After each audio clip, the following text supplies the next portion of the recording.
നമ്മൾ തയ്യാറാക്കുന്നത് തനിനാടൻ രീതിയിലുള്ള പൊതിച്ചോറാണ്. പൊതിച്ചോറ് എന്ന് പറയുമ്പോൾ തന്നെ എല്ലാവരിലും പല പല ഓർമ്മകൾ കടന്നു പോകാം.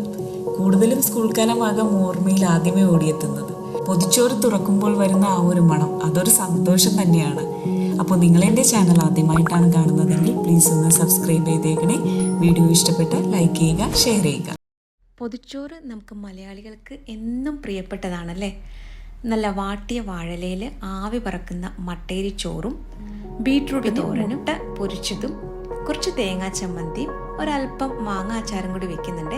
ഇനി ഇതൊന്ന് പൊതിഞ്ഞെടുത്ത് ഒരു 4-5 മണിക്കൂർ നമുക്ക് മാറ്റി വയ്ക്കാം. ഇനി നമുക്കിത് പൊതിഞ്ഞെടുക്കാം.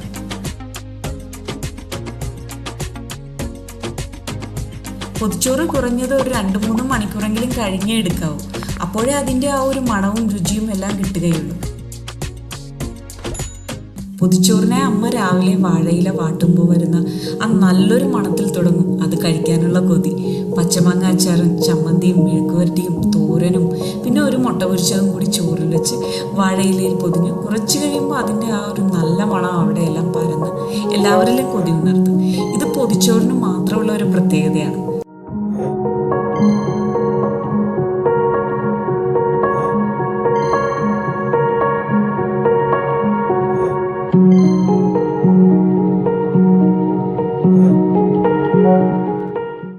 അതിനുശേഷം ഈ ഇലയൊന്ന് തുറക്കുമ്പോഴുള്ള ആ ഒരു മണം ഉണ്ടല്ലോ, എന്നിട്ട് ഇതുപോലെ എല്ലാം കൂടി ഒന്ന് കുഴച്ചെടുത്ത് കഴിക്കുമ്പോൾ ആ ഒരു രുചി. അപ്പോൾ ഇന്നത്തെ പൊതിച്ചോറ് എല്ലാവർക്കും ഇഷ്ടമായെന്ന് കരുതുന്നു. നിങ്ങൾ എല്ലാവരും ഇത് ട്രൈ ചെയ്ത് നോക്കുക. Thanks for watching.